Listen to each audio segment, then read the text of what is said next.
Welcome to Tribe of Humankind. This is our fourth recording.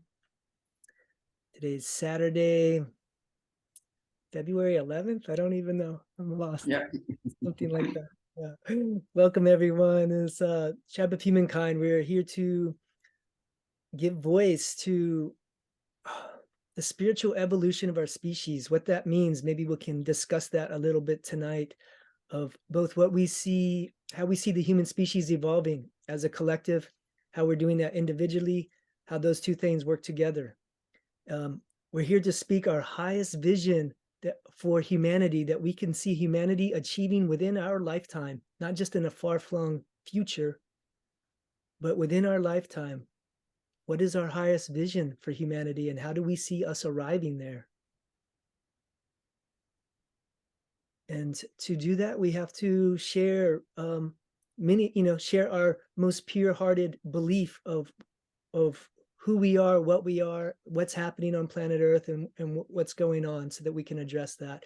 And we're here to gather everyone's perspective together so that we can get closer to the truth of what is happening. If we can all speak our truth, we'll have a collective truth to pull from, to learn from, to guide us by. And that's a little bit of what we're here to do. So I want to thank my brothers Lex and Mono for being here tonight. And I'll let them say a quick hello, let us know how they're doing, and they could speak maybe a little bit to how we met and what's arrived this year, and a little bit of what you're feeling really excited about creating here in 2023. Yeah. Yeah, I'm doing really better today because I was sick yesterday. So I'm really grateful for the better health that I'm feeling today. And it's a beautiful day outside. I feel really good in my body. Um, Lately, I've been working on different projects, rebuilding a bathroom. So I'm learning framing, a little bit of electrical stuff, and some plumbing stuff. So I've been really with my hands on. Speaking of plumbing, Shane is like a master plumber. I think we've done some work together, worked together in the past, and just definitely inspiring, and love working with him as well. That's one of the things that we did. Like I think that brought us closer together in our bonds and conversations that we had while working. I'd say you're like one of the chillest person I've ever worked with. It's super nice. Even when you're triggered, you're still chill. You'll be like, Mano, I'm triggered right now. I need to work on myself. I'm like, yeah, that's cool. That's cool. Thanks for letting me know. um, so I love that level of openness, that conversation. I think that's something I'm really wanting to create more of in this world. Being aware of how we feel and to be able to express that openly in a way that just taking full ownership of our own feeling. It's not projecting anything, but just fully being authentic within ourselves. I really want to see that come through, and I really want to see that come through within me. Um, and perhaps that inspires more people to be that way. That's what that's my intention for this year. Beautiful. Nice. I've had a week of I've lost someone that I really cared for and admired, and almost everyone around me at the moment is ill. I'm taking people to hospital, and people are going through some stuff, and it makes you look at the world and the cycles and the phases of life. And I'm not a young man anymore, so I was thinking about the bigger questions, why are we here, all that sort of stuff, which is what I do all the time anyway. Having some conversations with some people who had real difficulty dealing with the concepts of death, and not actually being able to even think about it, not talk about it, totally bypassing and disengaging. And I could sense a lot of fear about it all. And so I managed to I'm really proud of myself that I managed to gently open some interesting conversations where I think I relieved some of the fear and helped them through the situation, because it's a big thing, you know. If you may die, and you know you may die, um, you know, that's heavy in the world that we were raised in. There's no natural connection. You don't feel the cycles. I'm talking about England now, but most countries, you know, modern countries, whatever, you know, it's just you don't think about it, and then it's on you, you know. Mm, Um, and so people don't sit with it. And I think I remembered this week that thinking about it, it does make you sad, but it also makes you take stock and re-evaluate uh, all the things, and start to appreciate them again. You know, like it gives you a chance to completely reevaluate things that you were taking for granted and too busy for, and all that sort of stuff. So yeah, did a bit of that this week. There you who go. was it that passed and that was close to you? Yeah. Um, so yeah, there are people in your life who have an effect on you. You are changed by their presence in the world, and one of those people for me um, passed on, and yeah, it's just one of those things, isn't it? It happens. Life is a very strange thing. It's absolutely definitely going to happen, but when it does, it feels like such a surprise.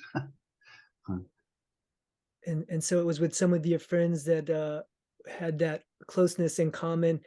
You're having trouble like being able to grieve the loss of that friend with them because they were feeling too like maybe in shock themselves to be able to address it or speak to it or Well, so yeah, so it's been multiple. It's all around me at the moment, and I think probably a lot of people are going to find it around them for a while now.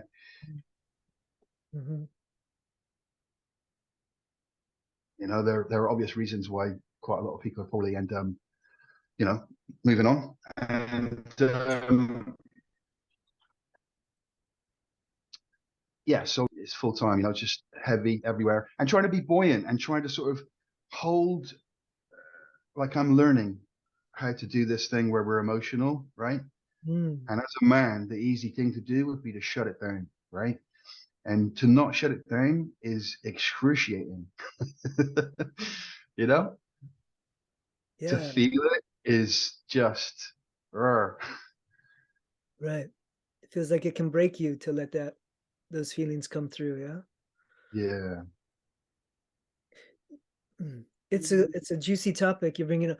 I'm curious too, like, do you want to speak to how that's been mirrored to you by maybe like your father, your brothers, or people growing up around you? Like, how was that? Did you know, did you have examples of men who were able to feel their emotions or grieve openly or be real with what's hurting them inside or be able to give voice to it or I'm going to quickly respond there, let Mano in. But for me, it's not a male thing. It's everyone in my country, and in, you know, it's male and female.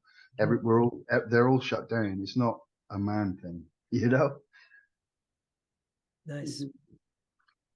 Well, like last time we spoke, you know, I briefly touched on how my cousin's father, he was really ill. Basically, he was just hooked up to machines to stay alive. He also passed away. He passed away last week. His funeral was last Sunday, so it seems like the death is a very prominent thing that's very present right now. Mhm. Um, but on the bright side of that, that actually helped me to amend my relationship with my father, just to let go of my differences and to recognize that, yeah, I can be upset with them, or I can just let go of my, differences and just recognize that, yeah, we don't have a lot of time. Um, and I can, I needed to have that conversation with my father and I needed to be angry with them. But I think it's also good time for me to start opening up a new level of connection with them, because I cannot take back what I said. But what I can do is that further explain to him why I said what I said, and why I wasn't happy. Um, but just like I go into have a deeper layer of relationship with them, because deep inside, I realize, that's what my inner child wants. And the reason I'm sharing all of this is to know that, like, by doing this, I'm also allowing an aspect of me to die, the Hmm. one that was holding the resentment to die, and just to move on, just feel into it and transition. I don't know if that makes sense or if you resonate with that, but I'm curious to hear Shane's thoughts around this. Yeah, what I'm hearing is that like there's a yeah, like we have parts of us that are like wounded and uh rightfully so, like angry about stuff that goes down or neglect or abuse that happens. Like I'll just take it out of the abstract. I have that with my mother and I spoke to that last time. It's like but there's a time when you want to heal. What I spoke to some friends in the last few days was my relationship with my mother.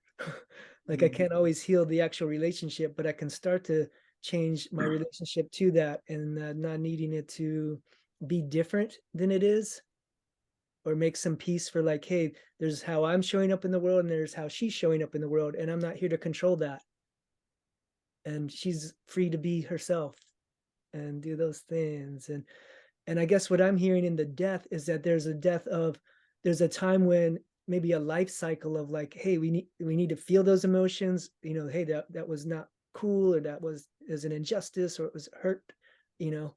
And then there's a time to like, if we hold a judgment against them for too long, it starts to wear on our soul and psyche Mhm. and can take us out. And there may be a time when they're not going to do anything on their side. Maybe it's not going to shift, or they're not even going to talk to you about it or communicate. There's no processing that'll happen, and after years it may be just time to like understand that, like, hey, that was a cycle I went through, but maybe I don't need to continue that cycle, and I can let that cycle die.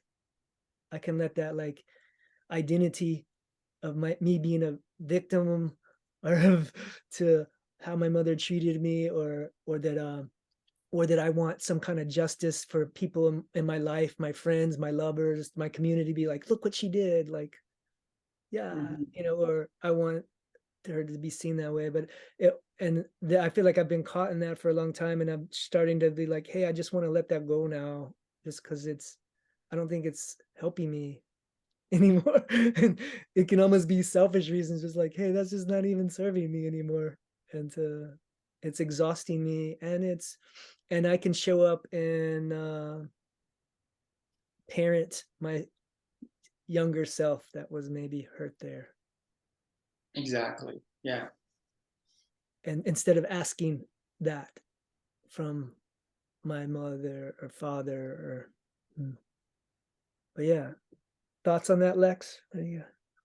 Well, so I was looking at this, and I think that for various reasons, we as a species, especially in the Western world, we're kind of infantilized. And our parents were, and their grandparents were to some degree. Like it's even more so now, I think. If you look at the new generations, the way they've arrived into the world of technology and really narrow bandwidths, not quite part of nature, not part of a tribe, no sort of clear, obvious ways to be that are masculine and feminine and, you know, leaders, teachers, all that sort of stuff. It's it's a really difficult time, but I genuinely think that for a few generations before we arrived, a naturally uh, developed, characterful, wise, balanced adult perspective, it was already starting to be pretty rare. And so I genuinely feel like we're all sort of children trying to play adult, and we don't really know what it is. Absolutely. Yeah, I can totally relate to that. I think that even no matter how old you get, there's always that inner child in you. For me, I think it's a matter of how connected are you, because I've been doing a lot of work with my uncle, who he's in his 60s, right? Um, But when it's just me and him working with it, you know, it just like it's all about play. Like we're just always just messing around, just like even though we're doing like a serious stuff, you know, we're working with like a massive torch and just like there's a flame going, we can possibly set the house on fire. Um, but at the same time, we also always have that like this sense of humor and like just joking around like a silly things, you know. But I think that's very important. I think it's very important not to lose that part of ourselves. It's important to recognize the responsibility that comes with being an adult, being a man, being a father, which obviously I'm not, so I can't really speak for what it's like being a father. Um, I'm only learning to recognize the responsibility that comes with it because I'm recognizing how difficult it is to like manage all of that I am and staying in constant connection, and let alone having to take care of, hypothetically speaking, a wife, a child. I'm like the weight that being put on a father or a husband, um, and the family dynamics. That's a whole nother conversation which I don't want to get into, but coming back to it, yeah, staying connected to our inner child, I think that's a very important part, no matter how old we get. Can I speak to that? Is that all right? Mhm. I've looked at that as well, and there's nuance to be found in all these things, and I think it's part of what I'd like everyone to be able to be, see, find, experience, which is that even there, I think the good parts of when we're born into the world with that freshness, with that fresh perspective, and that juice for life, and the anything is possible mindset, all of those things, and playfulness and creativity and imagination, right? That's labeled as childlike. And then we're told that that has to go in order to become an adult. And I personally don't agree. I think you take that into adulthood, right? I think that the adulthood that is then added to that and has that within it, right? We also are not given, right? So essentially what I think they've told us adulthood is and trained it in the schools and with the social engineering stuff like that is they've created not adults, but children who aren't allowed to play, who aren't allowed to be creative, who aren't allowed to be imaginative, who have been trained into like anything all the potential they saw in the world. That's just forget that, right? But not trained to be an adult. So actually, I think what we really are is sort of abused children, basically. Mhm. Yeah, yeah, I think that's definitely possible. And also, like, speaking back to the education system, something I oftentimes see online on a lot of the posts, it comes back to the Rockefeller. And there's the quote that goes, they didn't want like a bunch of kids who are imaginative. They wanted a bunch of workers. So put them in a system, you go to school from like 8 a.m. to like, I don't know, 3 p.m. That kind of trains you throughout your whole life to become a factory worker, or you just like you do 9 to 5, like you transition from school, you go into university, which is pretty much the same thing, and then you go into a workforce.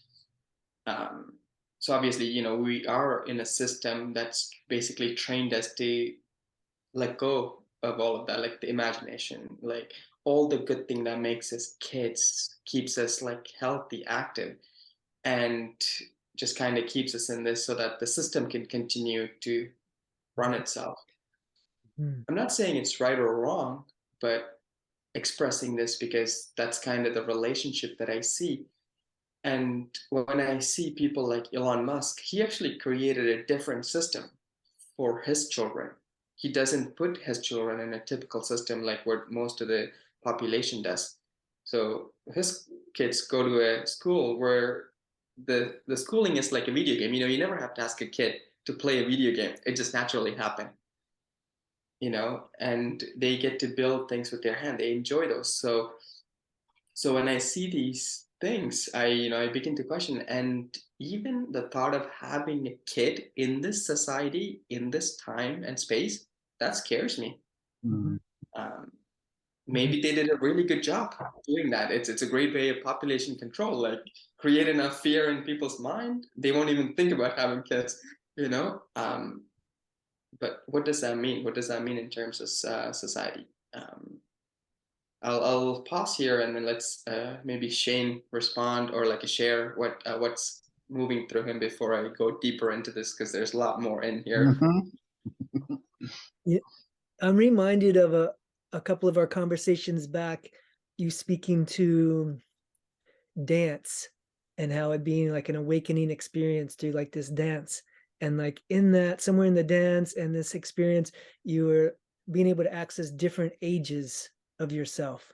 Right. Like you were speaking to this, Lex, just now, like how we're like the child in us is like trained out or whatever, right? But like if we're able to be a full human being and be every age that we've ever been, and at any given point, what's that, some part of who I've been when I was 3 or 7 or 13 wants to express right now, is there room for that to happen? And is that bad, or is that like out of the box, or that's not appropriate for the moment? And like how and when did we develop a society that made all those rules? And if you're not like training hardcore and forcing people to pay rents and mortgages and bills and money and all this stuff, like how many people would naturally gravitate to that? And are we paying attention to what our natural inclination is, or do we have to constantly work against it to prove that we're good citizens or workers or slaves to a society that's built in a certain way? So for that, Yeah. that's I mean, that's what comes up for me as I listen. definitely. I mean, you know, like when I hear these conversations, you know, what I dream of is us creating a utopia, like a beautiful system which our heart knows is possible. Which I definitely, you know, crave for. Like, why can't we all get along? Like, you know, just. But I guess how do we create that? How do we create that? And I've always, you know, told that you can only change the matrix from within, um, the system from within. Um, so I always, you know, take it upon myself to like do the work within myself, because it comes back to what Rumi said. You know, you're not a single drop in an ocean. You're the entire ocean in a single drop. Um, so yeah, so these questions definitely keep me up at night. I think I definitely mentioned that before. And I remember seeing one of this movie where, you know, we do get to evolve to a certain state where we get to express our higher capacity that we know that lies, especially anyone that worked with the medicine, they've seen that there's more to humankind than what meets the eye, which is this physical body. And perhaps those who are listening, who have perhaps had these experiences, they can probably relate and, you know, understand. But perhaps for those who can't, um, I guess a simple scenario that we can look at it, it's we are the entire universe that's trapped in this one body. That's the simplest explanation I can give it. But before I go into that, Lex, is there anything that's moving through you that you'd like to share? Well, so I've looked at the mystical, the mystery, you know, the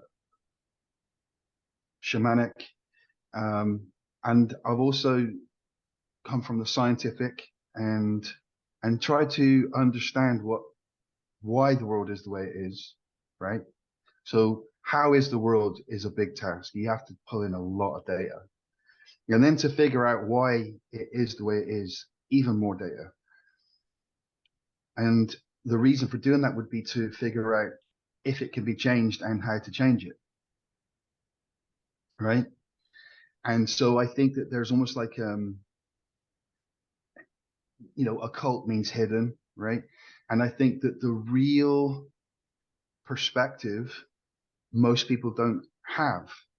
And I think that the people who have socially engineered and are pulling strings and are able to articulately control, they're seeing things in a way that most of us aren't, right? And so one of the things they're doing is they're seeing things from a very mechanical point of view. This plus this equals this, cause and effect. If you want to make something happen, you have to know how to make it happen, right? So, and they do. And part of that you could call dark magic. I think that literally we're into the dark magic, right? This place works so differently to how most people think that if you're not aware of that, you have no chance of changing it, right? And that's one of the problems. Why I'm so pushy all the time. Oh, let's talk about this. Let's talk about this, is because the more people that can read the manual, the more people know how to fix the engine. Mm. Definitely. Yeah. Mana, I you guess want to? that means, what's that? I was just curious about the dark magic. If you could comment on that particular piece, I'd be interested in hearing. What's your opinion on that, or your thoughts? Me? Yeah. Is there dark magic at play on our planet? What's your thoughts? It's really rare that I tap into the dark magic, or even that word is somewhat new to me. Somewhat Mhm. new to me in a sense that yeah, I always tend to focus on the light aspect of things. I always tend to focus on what's positive, what we can do better. Like it's having that bright future, so that way all that energy is flowing toward that. It doesn't mean that I'm not aware of all the things that are not in the highest alignment that's happening, but it almost like I don't spend a lot of time invested in that. Um, Is it kind of like if you're not focused on that, you'll get lost in the creating self-destruction? Is that kind of your perspective on it, or? that's right. Yeah, it's like by me investing energy into it, I'm subconsciously creating it. It's like because wherever the attention goes, that's where the energy flows. So where do I want to invest my attention? But it doesn't mean that I don't like look into things like the deep state, like looking into what Pfizer is doing, what is the new type of vaccine coming out, like all those different things. Is it real? Like just like a looking beneath what's being said to the mass population, and looking beyond uh, a solo perspective, or one perspective that's being placed in front. As far as like a dark magic itself goes, I don't think I really play in that realm a lot, just because it's not the energy that I want to attract or be in contact with. And I'm curious to hear your experiences. I don't know if you've had any direct experiences, Shane, perhaps working with medicine or journeys, or even just in day-to-day life. Yeah. So thank you for that question. It puts another spin on it. I'll start by saying, like, I do believe there's black magic happening on the planet. And I'd sum it up as simple as this, that there's a small percentage, 1 to 2 or 3% of the population, who has a self-serving interest that's being played out by the greater majority of all human beings on the planet. And I would say it's being done so well, which is kind of the tipping into the black magic, that most don't question it. They get up and go to work. They pass their test.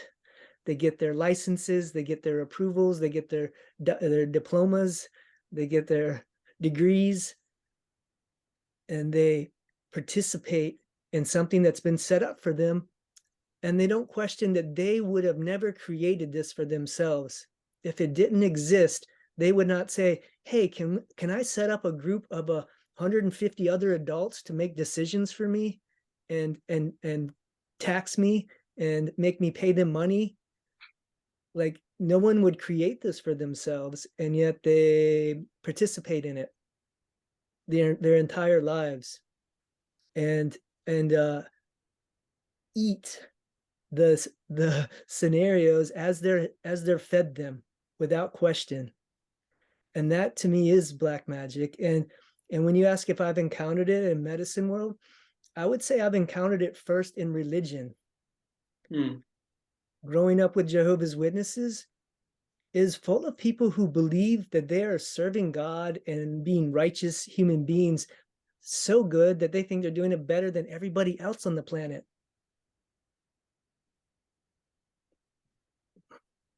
And yet there's like the black magic is the magic that you don't see, that you're under, that's serving an interest that is not who and what we really are. And it takes personal work to arrive at what is oneness. Does oneness exist? Like, are we in support of life, or are we feeling separate from it and at war with it? Right. Are we isolated? Are we having to compete with each other in order to survive? And then it's back to death. What is death? And how necessary and desperate should we fight to keep this body alive? I don't know. That starts to open up that kind of a conversation for me. I'll pass Definitely. that maybe to Lex. So this is where it gets tricky, right? So my thoughts about I do think that our consciousness can be passive. It can be a passive observer, and mind, people can sleepwalk, right? People can do art in the nighttime and not know anything about it in the morning.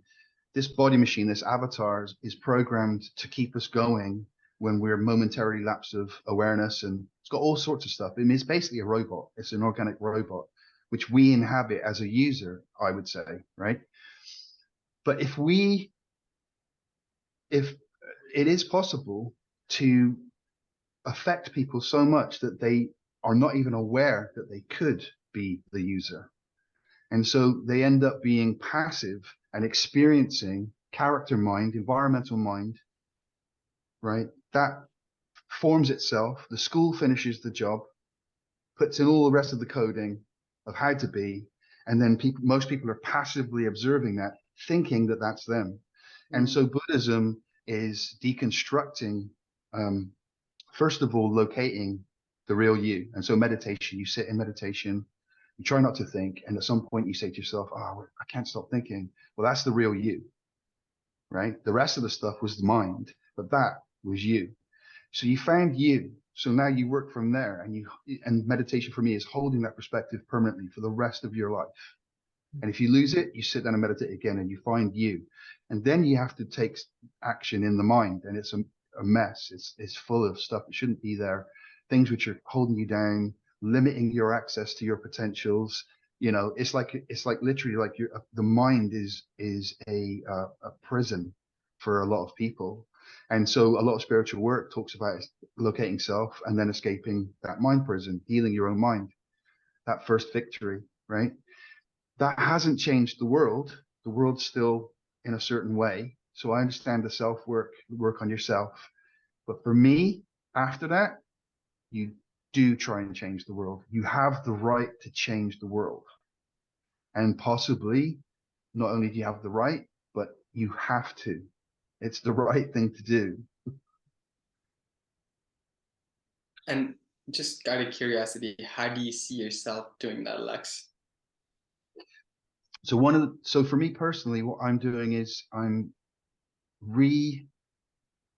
clearing and cleansing as much of the ways that we inhabit mind as possible. So for instance, I would start with thinking about thinking, right? Or talking about talking. Yeah. So it seems ridiculously simple, thinking about thinking, but that is a year's worth of work. And the things you find, that the thinking is how you're trying to fix yourself. And so if the thinking isn't fixed, you're using a broken tool to try and fix something. It's like a screwdriver where the thread's gone and you're just spinning around and spinning around. That screw's never going to turn, right? So that's what I do, is I sit in deep thought for as long as I can stand it on the smallest details. And I think that it's not that we expand our awareness only, that happens, but we actually break our awareness into smaller and smaller nuanced pieces, more bits, more bytes, with which, bear with me, I'll just say this, I know we're supposed to keep it short. Imagine you've got a screen, and on the screen is a picture of a butterfly, and it's got 180 pixels, and it's all blocky. And you can, yeah, I think that's a butterfly.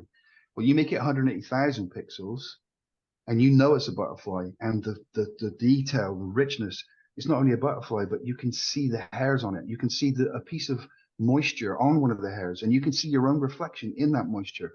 The more pieces that you can break things down into, the finer, the more refined your awareness, the more you experience the world. The bittersweetness of that is that you then experience the horror more painfully, but you know. Yeah, I think that's definitely a good point there. Yeah, the more you open yourself up, the more you feel the good and the not so good, um, or like the full extent of all the emotions that are passing through. Yeah, I can definitely relate to that.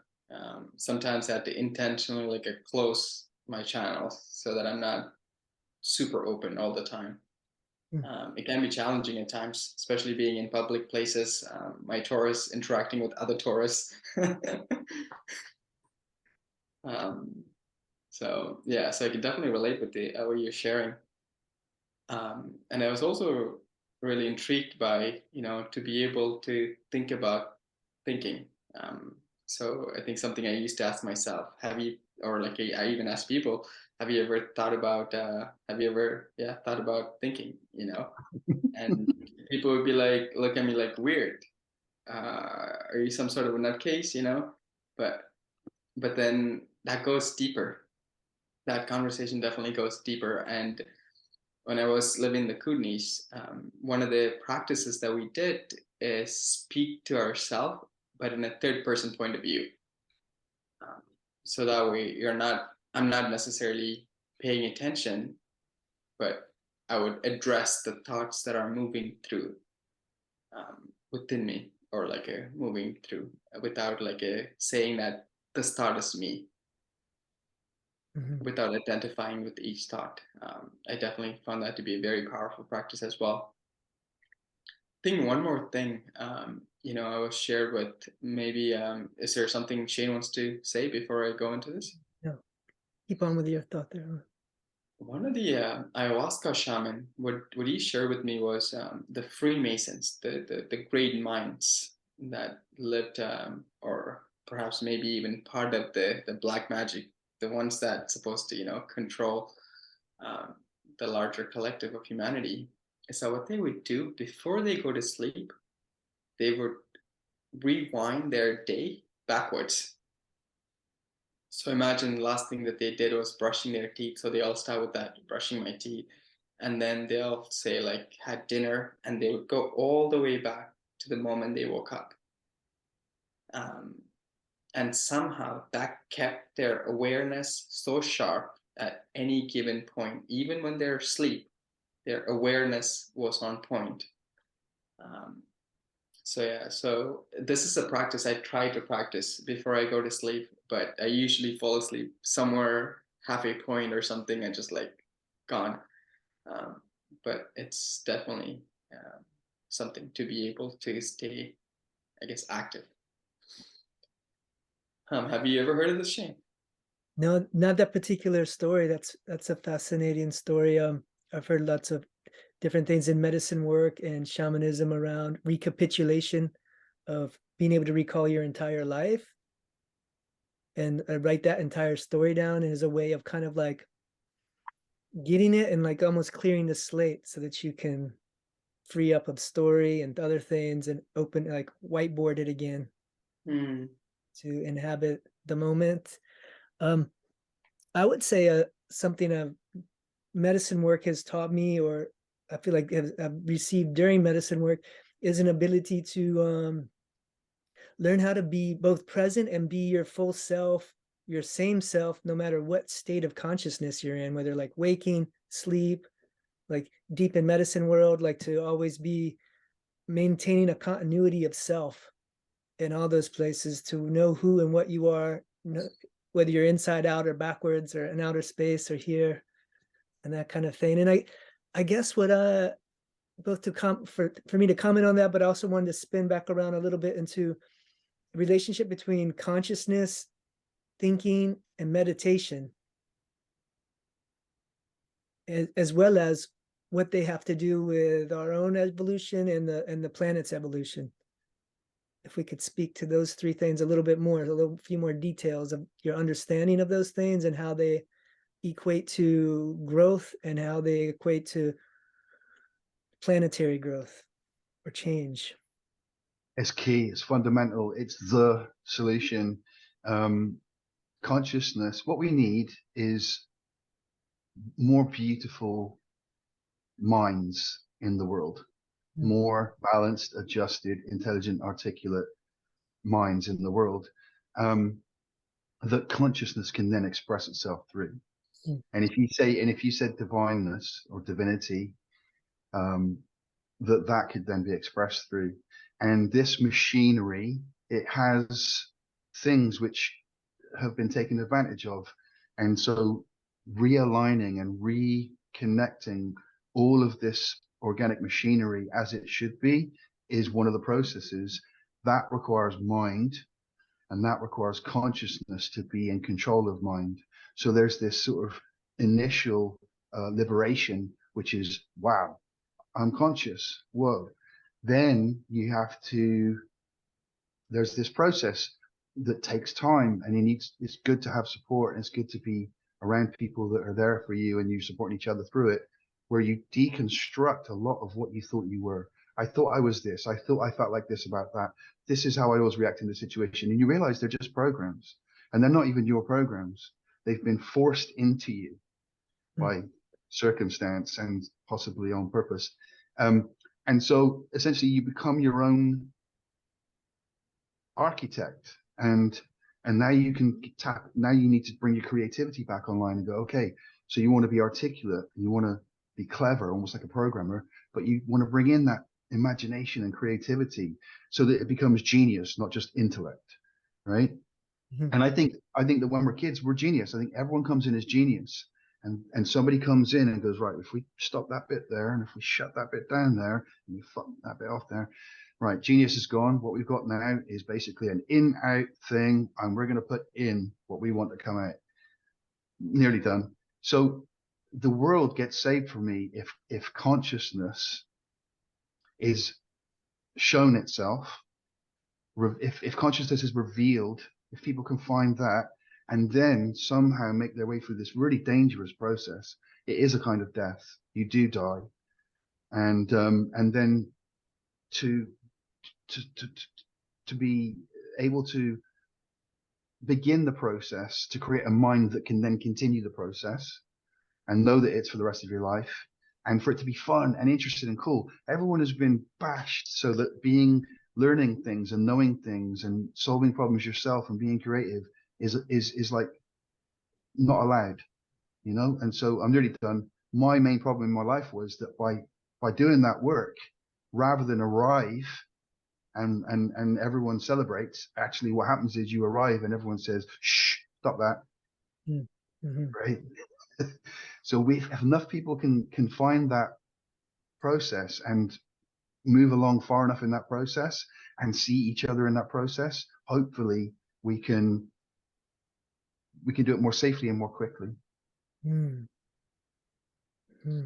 Thank you, Lex. Yeah, I think that's a beautiful sharing. And you know, like for me, in order for me to respond to that, in relationship to mind, meditation, and consciousness, one of my mentor, what he used to say, like his fundamentally, like what's this understanding of mind is that the mind is a story making machine. It's like one story after the other story after the other. It's always, you know, it's chatting, the chattering mind. I think that's one of the Buddhist term that's oftentimes used. And I find that meditation is a great tool to first, you know, just focusing on the breath, dropping in, starting to recognize the sensation. Because the way I see it is that the mind constantly creating stories of the past or of the future, whereas the body constantly living in the present moment. So using meditation as a way to tap into the moment, thus tapping into consciousness.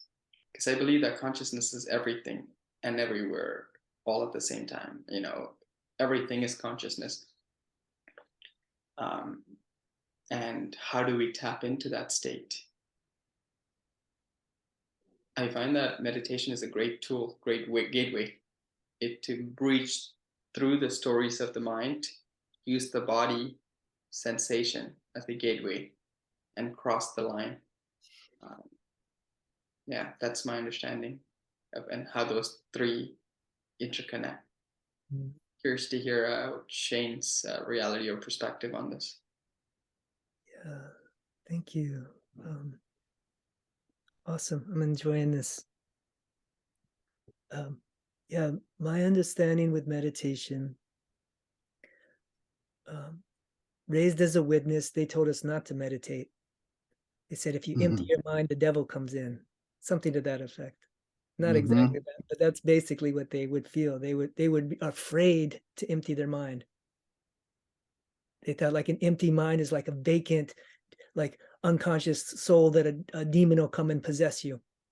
Is literally what they thought, and how I was raised to like fear meditation. And they said that they would contemplate. They would like contemplate the wisdom of the Bible and the scriptures. You're supposed to study the scriptures and almost like a mantra. They were afraid of mantras from India, but from the Bible they could contemplate the sayings of the Bible, and that was their form of like concentration or contemplating, but not meditating. They were scared of that. But and so in my path, I really, like, once I let go of that fear, I was very much more curious about that emptying of the mind. And I would agree that it's man, it takes hours, and then after that it's still happening, like the mind's still going. And I think I heard Billy Carson, who I really like, he spoke about how the brain or whatever is just processing consciousness. Like consciousness already exists, and our brain like processes it and informs us and solves things and sorts things and tells stories and reminds us of things we want to do or projects we want to, whatever. Like it's just going. But like to become the witness of the thoughts is kind of like the step one, I think. And it seems that not until we can quiet the noise can we be with presence. And I think there's like consciousness, even when it's silent, is alive, and we're getting the download the second we're quiet and still enough to be with it, to realize that we're like quote unquote in the room with it. Like it's in us, it's outside of it, it's everywhere, but we're in the sea of it. And until we can feel that and be with that, we're distracting ourselves too much to notice. And I would say any voice in your head is not the real you. I would say like consciousness gives us knowings, gives us clarity and understandings, but it's not speaking to me in English. I'll interpret it into English, but it's just clarity. And when I'm silent for long enough, there's wisdom that is already present that's not mine. It's just there, and I can be with it. And the more we tap into that, the more we discover more who and what we really are. That we are that sea of consciousness. And that there is something going on that we can probably find great pleasure in being a part of.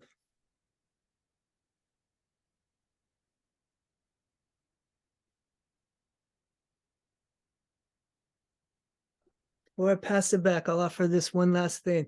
There's a scripture in the Bible that said, if you want to gain control of a strong man's castle or his possessions or his house, it says, first you must bind the strong man. And I would say that that scripture is speaking more to thought control on our planet. The strong man, the strong consciousness that we all are, has been bound, and they're seizing the power and potential of the human being by binding us with programs. that we in turn participate in, and we participate in our own enslavement, because if we weren't, we are much too powerful to actually hold us. Let's offer that as a conclusion and get some perspective from both of you on those thoughts. So I think we're in a really good place here. I think there are quick ways to talk about what has been very difficult to find for lots of people throughout the ages. But when I said that voice that says, wow, this is really hard, and I said, that's you, and then you said, that isn't you, that is simultaneously true. Both of those things are true. So for me, the sound in the head, the words, this is really hard.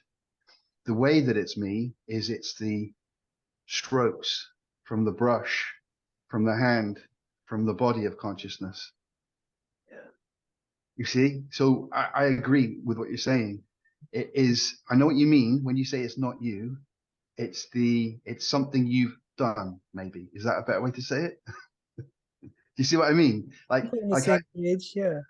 Like, no, but this is a really good place to be. This is not an argument. This is a refinement. Like, so even when we say something in our minds, when we take ownership of our mind and we're thinking now, the consciousness has taken the reins of the horse and is guiding the horse where to go, rather than it being on a wild horse going wherever the horse goes. Right? So there is this sort of mysterious, silent component, soul, or whatever you want to call it, really. Consciousness is an impossible thing to describe anyway, but so I would say that somehow it from that silence, it reaches into the world through mind. Is that, what do you guys think?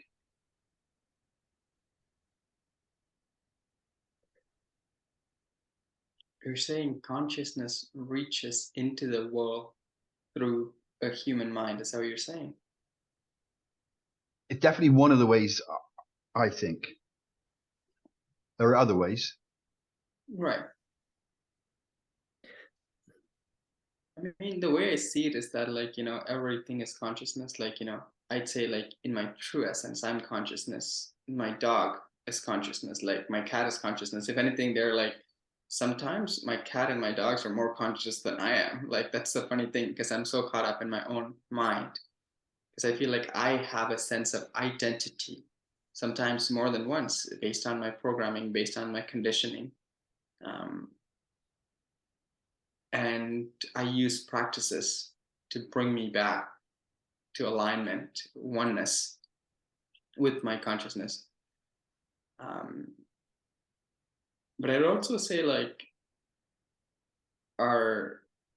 just to relate back to what Shane was saying, about the Bible, if you want to control a man, first, control the mind.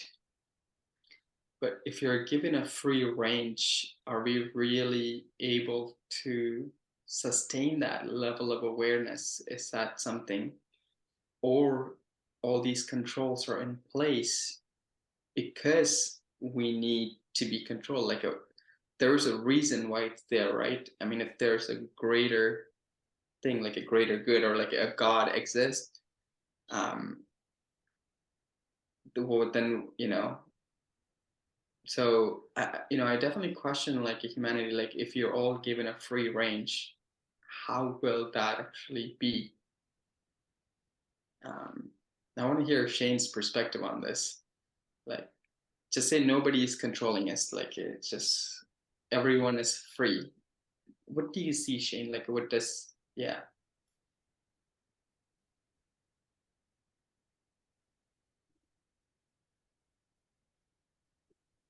Yeah, like we as consciousness, like, created this human experience to be focus points of awareness, to interact with other aspects of self, to engage in a in a huge range of experience. So we're learning, growing, enjoying ourselves with love, like seeing what love is, what love isn't, and all that. I would say we're in this human experience where we've got heavy levels of distortion and veils, and what we are as consciousness is all one. As consciousness, we don't need control. We're not out of control. We're not at war with ourselves.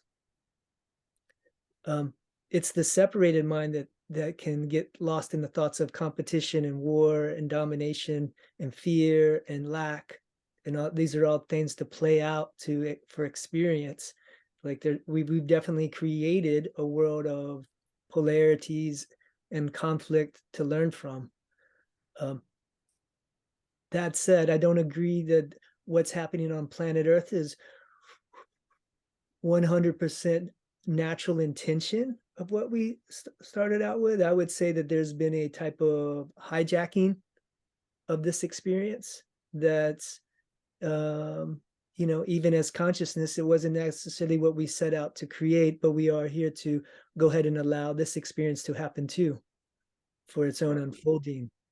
And that then, there's been a certain exaggeration of bad behavior, I would say, that's or like a, yeah, it my best reduction of it is it's a predator energy on innocence, Mm. disconnected state, and it's a more advanced predator attacking a more innocent, younger aspect of consciousness and development.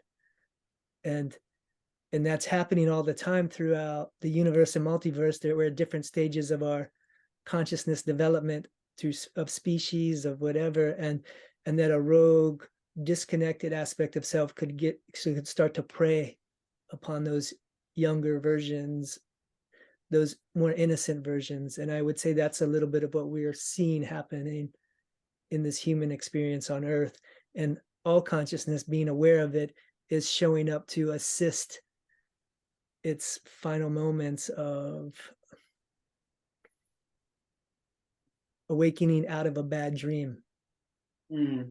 Beautiful. That's really beautifully said. And because we're on this track, I just want to continue to go deeper, but deeper in a sense that how I want to hear solutions, like a solution as in like a in Shane's eye, like in Shane's consciousness, like a kind of things that we can bring into this reality, if that's something you're open to sharing.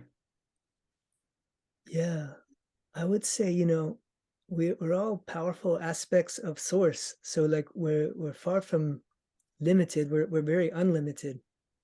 Um, and I would say, in my innate knowing, is consciousness is taking care of this, even despite what we can see. But so all we have to do as a human is tune into how it's taking care of it and participate with what's already happening, that's in the healing vibration of that.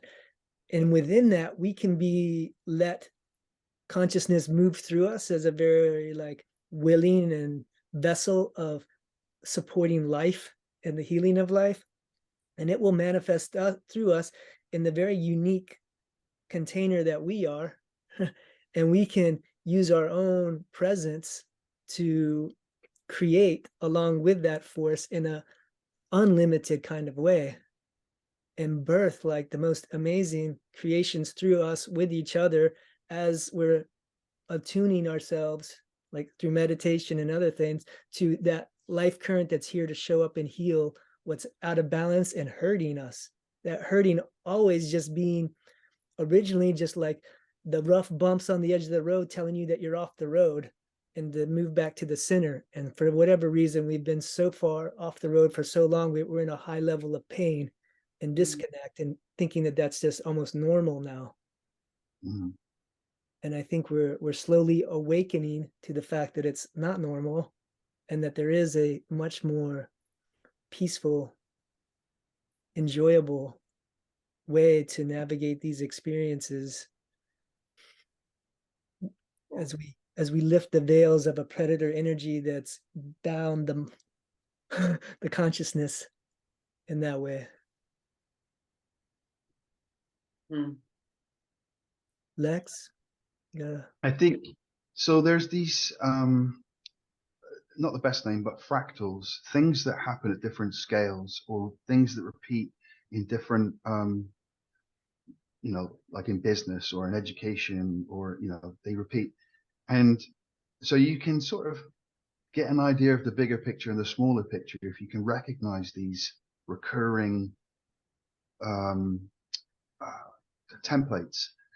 And if I don't know if you believe this stuff or not, Mano, but I genuinely believe that there's a huge amount of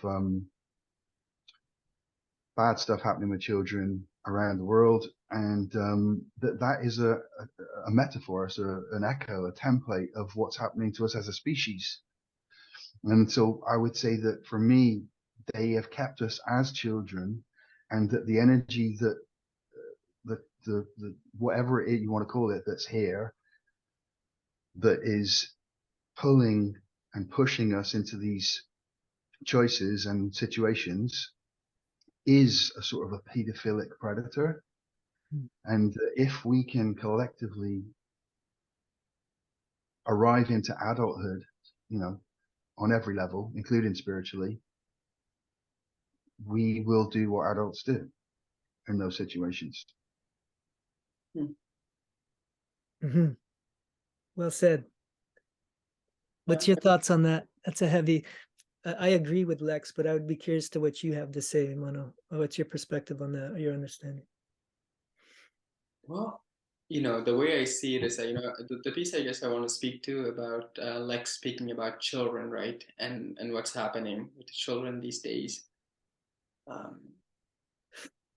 Because, I was born in the 90s, so coming into the world, being introduced to internet, like, just it's an easy transition, just kind of getting into that. And the kids that was born into 2000, they came into the world like a fully knowing all of those. There was no transition for them. It was just like a very normal. And kids that are coming now, they're completely unlike the iPad world. Like, kids crying, that's okay. Just give them some little bit of screen time. And I even see that, even in the conscious spaces, I still see, because parents have to work, they have to work full time, they have to do things and this and that. So how easy technology begins to kind of swoop in that space, and how much time we spend in front of the screen, like either scrolling, playing, this and that. Um, I look at that as like another form of prison. It blocks the creativity. It puts the mind into a cage. And now whoever controls the technology or that world, so to speak, control our kids. And yeah, even speaking about it, it does create a sense of sadness within me, because I love kids, but I'm very afraid to even bring in a kid into this world. Mm-hmm. Thinking, is it even worth it? Is it even worth it having to go through this sense of pain? Is at the end of the day, is the pain overcomes I guess, the pleasure, and I definitely sense there's a level of uncertainty the way it's unfolding, um, the way situations unfolding. Like a biggest example would be the war with Ukraine and Russia, and like what's happening with that, and the currency exchange. Like how stable is this? I mean, we've had this throughout history, but history is repeating itself. And for me, I want to create a different history, in a sense that can we see what we've done so far and recognize that this is obviously isn't working, and can we change it, and what does that look like? I think that's the direction I personally want to lean toward, and where I want to invest my energy. Um, because when I see kids, all I see is like a purity, like a so much love. That's what I see.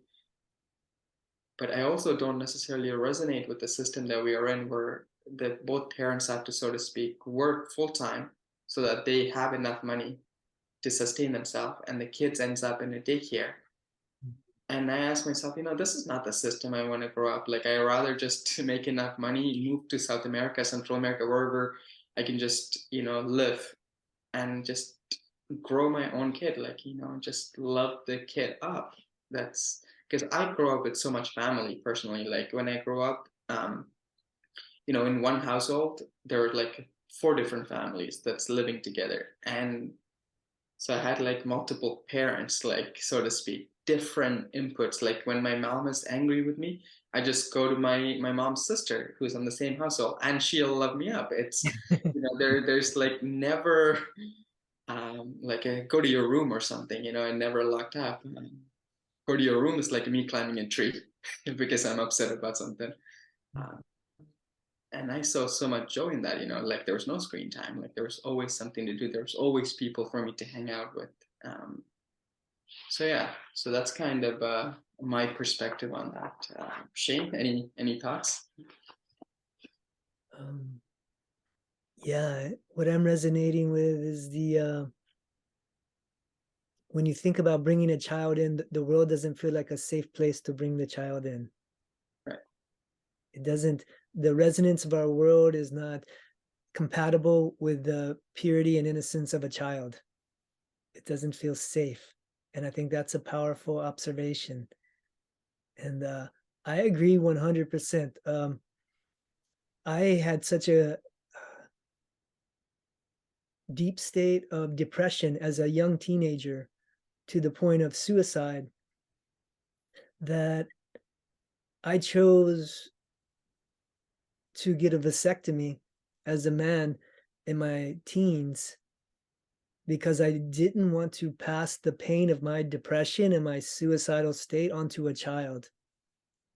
I felt like that would be the cruelest thing I could do is to, and I saw that both my parents at that point were in heavy states of depression and they were like in their 40s, right? And I'm like, wow, they're in their 40s. They don't have it figured out. Like, what am I going to do? Like, I'm just going to have a child and pass this pain down to them. And then I'm in a world that I don't feel safe or whatever in or held or, and my parents, as much as maybe they love me, they were lost and fighting their own forms of drug addiction, escapism through religion or whatever. And, and I saw that. And so that same scenario affected me profoundly. It wasn't just like a casual thought, or it's not something I've noticed in the last year or two of my life. Like that's been my experience of life.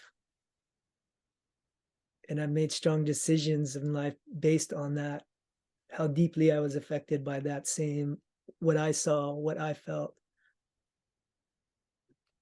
And I think that's what I can relate to in what you're saying there. It's real. It's real.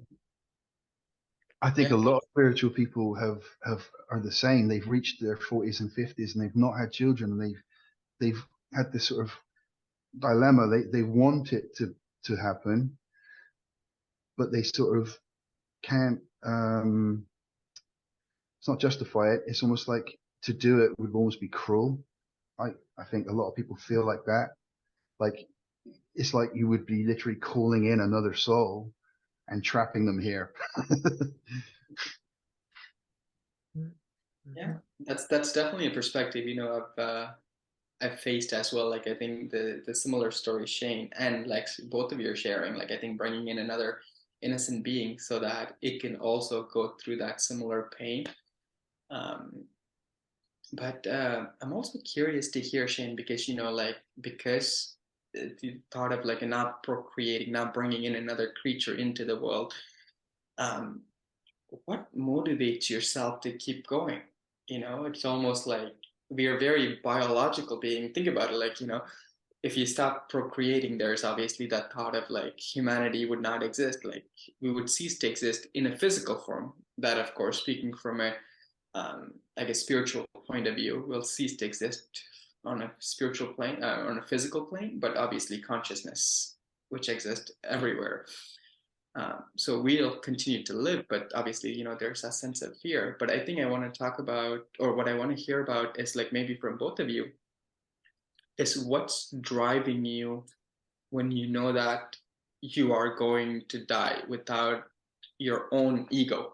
Like, you're having a kid, so to speak. It's like your baby ego, like it just gives so much into it. It's a baby Shane or a baby Lux, or like, this is something Teal Swan talks a lot about, who is also a spiritual, Love teacher, Till Swan. I think she's amazing. and chose not to have a child. And she looks at one of the things she said is like, having a kid, it's like, it's you in a baby form.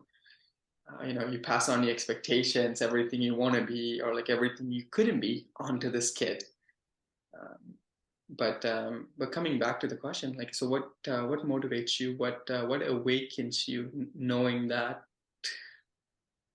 there won't be a baby you anymore, like, this is it, like, this is it.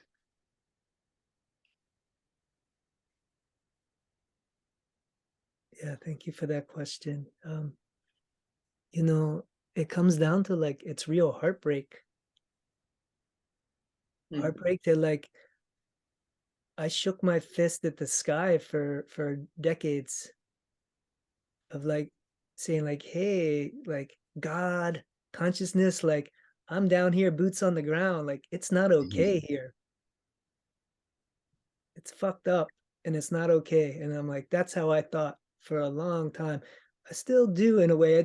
The edge is it's changed. It's evolved a bit to where it's like I don't feel as disempowered by that, but I still see that like what's happening here is not okay. I more understand that I knew that before I came into this body, and that's also why I'm here. And so there's a lot of healing to go through. Like I think that heartbreak is part of why we're here, is to experience how not okay it is, to make sure it doesn't continue, and to get some real wisdom on how to heal it. And the only way to heal it is to look at it and see it and feel it. And I do believe pedophilia is a heavy aspect of what the human condition is suffering under right now. I think the upper echelons of our society that make the rules and the systems that we're all enslaved into are literally feeding on the children, and have been. From there's stories in the Bible of it being that way. So it's, and not to be that I don't need the Bible to be true on any account, but there's stories of history that go back thousands of years of ritual and sacrifice and predatory energy on that. There's plenty of evidence in our world right now of it being so. There's plenty of people speaking out, but those voices are shushed and the mind control continues. My own father's parents were abusers, sexual abusers. It's real. No one believes it. No one likes to hear about it because it's uncomfortable. It's prevalent. It's so prevalent that when you speak out about it, the uppers are in charge of making sure that it goes unnoticed. It's heavy. What keeps me going? I often thought that like, hey, I'm not here to have my own kids, which is a very insular thing. I wanted to be a part of the bigger consciousness. I wanted to be an influencer on helping my peers raise their children. Like I like that. That's how I thought. And I also thought of like, I saw the society that I was born into hitting a crescendo and a collapse, a psychological collapse amongst other physical collapsing, and that I would be happy to be raising children more on the backside of that collapse. But while that's in the throes, I didn't feel so inclined to participate. Right. That said, last year on my 45th birthday, after 25 years, I had my vasectomy reversed as a part of my own healing process to open myself up to that potential again. Beautiful. So one generation of my own life, I paused that, and I felt that maybe just to work on my own wholeness, I should address that wound that I inflicted upon myself out of heartbreak and pain. So Yeah, it's there's definitely optimism powerful. somewhere in me. Yeah. Mm. Lex, would you like to answer Mono's question? So for me, it takes a while to sort of clear your head, doesn't it? Like, 20 or 30 years, I suppose. But looking back now, I also realized that I can look back and understand things just by I've become different. And when I look at the things I didn't understand, now I understand them. And I would say that some part of me feels like the obvious thing to do would be to come in and raise good children and show them as the example. But I've got a feeling that potentially there was this, what if adults were children still, adult bodies, but still children, and actually the children to be healed, rescued, and raised are the ones that look like adults. And you can't do that if you've got your own brood. You won't have the time, you won't have the energy. That's my thoughts on that. It's like, did the light workers dive in here to save children that look like adults, not to start new broken adults? Yeah. I agree with you, Lex. That's what I saw too. That I would one started out without much money, and if I have a child, I'm just going to have to work even more and not get to spend the time with the child that I want to hang out with. And then and I'd be so tired and busy, I wouldn't be able to do the personal work and the healing work that I needed to do for myself. That all went through my head as a teenager. And all the while knowing that the kid is being conditioned the same way we've been conditioned the whole time. And the beginning of this conversation is all about how do we do it in a different way so that we still have that creativity, we still have that all the beautiful aspects, right? Yeah, I mean, I'm really loving the depth and the interconnectedness of this conversation, and yeah, it's really beautiful. So I really want to say thank you to both of you for the vulnerability and the openness that you brought into it. I think it's really powerful. I have a feeling that it can really touch a lot of people's heart, especially young men, and who probably also feel lost in this world and maybe have a similar thoughts within themselves. Maybe don't have it necessarily an outlet, to hear and to reach out. Um, Mm. mm, But I feel like we're at maybe a natural slowing down or pause point, and it's been a good full conversation. And maybe we can move into the section where we do channeling of our higher self, which I know it may be a new concept for some people who listen to this conversation, but it's something we're practicing. It's kind of like in the meditation that we spoke about, learning how to access consciousness within us. It's not just a busy voice in our head, but that's presence, witnessing, and it's maybe the same thing moving through all of us, and it's been speaking through all three of our voices, and we want to take a minute to presence ourselves and see if we can hear the theme or the one thing that's been trying to be spoken tonight, and if we can capture some aspect of that energetic. We'll just take about 30 seconds to access that. And when either of you are feeling like your clarity has arrived, feel free to speak.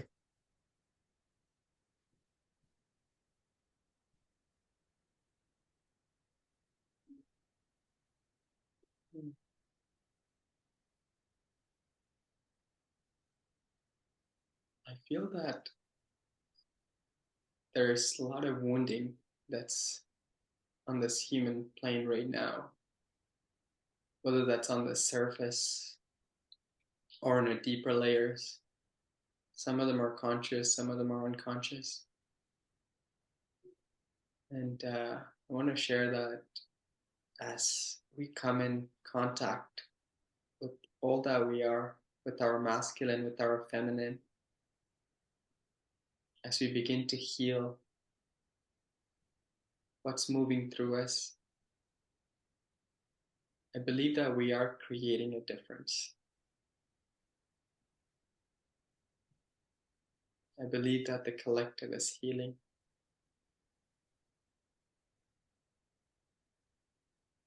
And my heart reaches out to all the fathers, mothers, the children.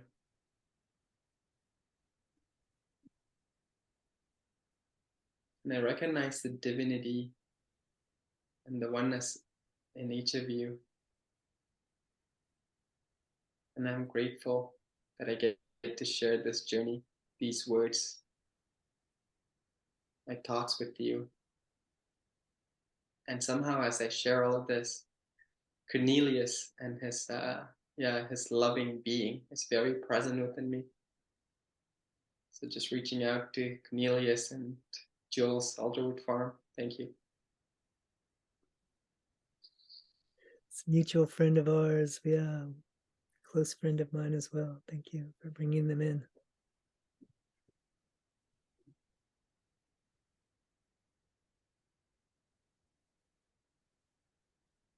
Thank you, Mano.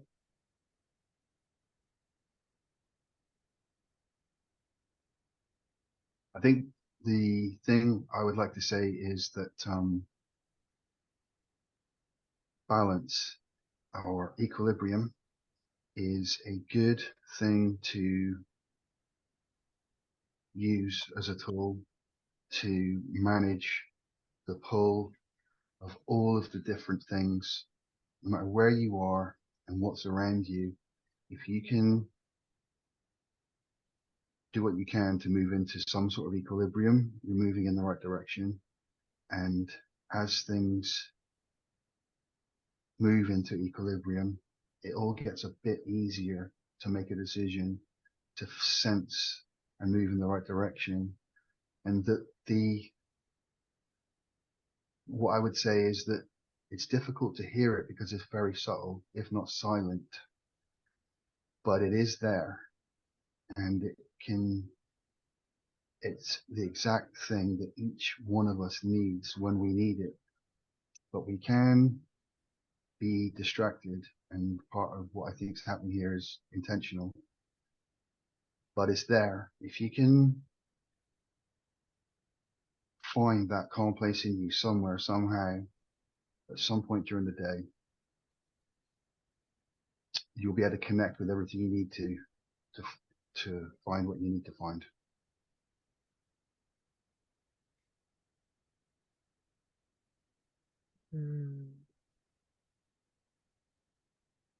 Yeah.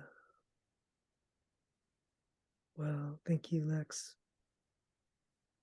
It was a beautiful channel coming through.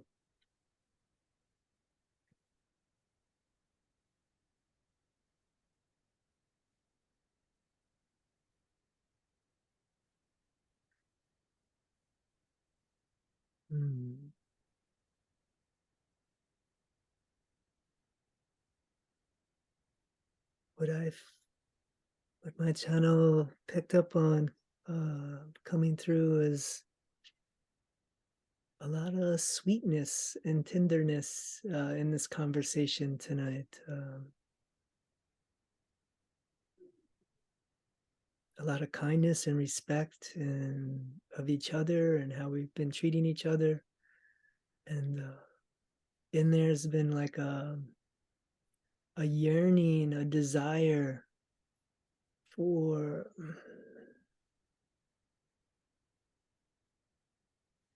like that kinder, gentler space that we know is within our reach or possible. That the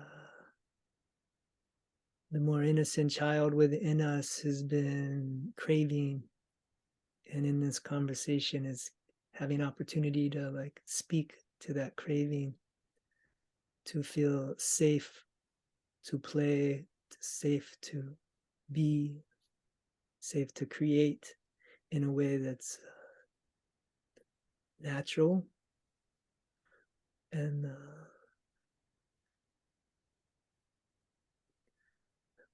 a reinforcement that that wellspring from within that's telling us that something's not quite right, or that it could easily be that, to learn how to like relax into that and trust that and not doubt that anymore.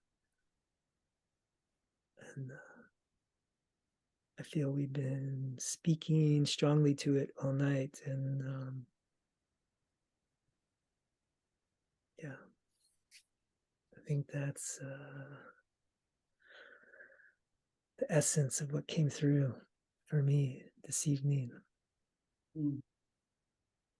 Thank you, brother. Yeah, it's beautiful sharing, and I definitely do notice, like, my heart definitely feels more expansive, open. Just very grateful for this space, and to be able to drop in and to be able to share authentically, and to be able to hear both of your realities, perspective, and your own experience of being a masculine in this time and space on this earth. It's very beautiful sharing.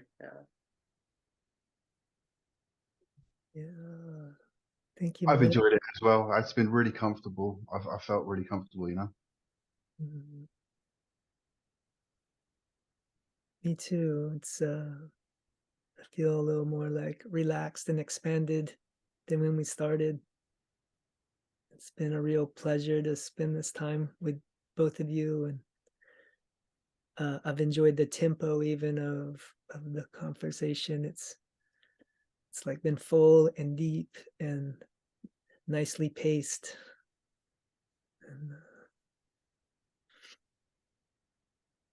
And, would either of you like to say any words in closing, anything before we wrap up the night that you would like to?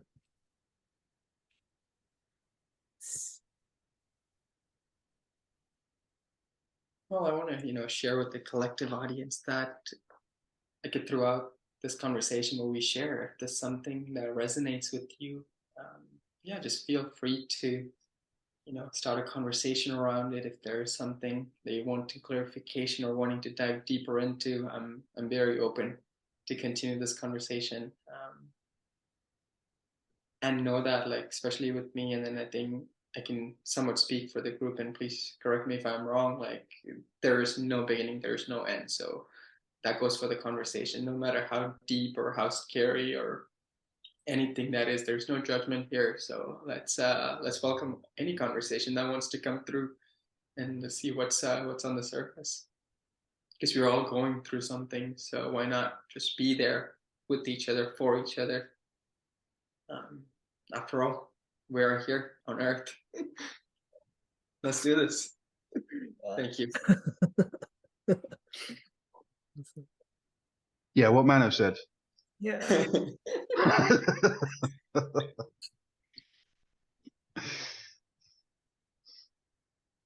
Mm, yeah. I third that. Yeah. Please, I welcome questions, comments. I hope this starts interesting conversations with people in their relationships, their families, their communities. If you want to engage this conversation with us, please send an email, a message, type of question. This is what we're doing it. Why we bother to record it is to help spread this conversation. And we hope it stimulates and encourages and inspires and creates more unity, and helps us to move closer to a place of co-creating something that we feel is closer, aligned with our hearts and our visions of how we want to see life. And hopefully it empowers us to do so. With that, I thank you both, gentlemen, for being here with me this evening. Thank you for an amazing evening. And say good night.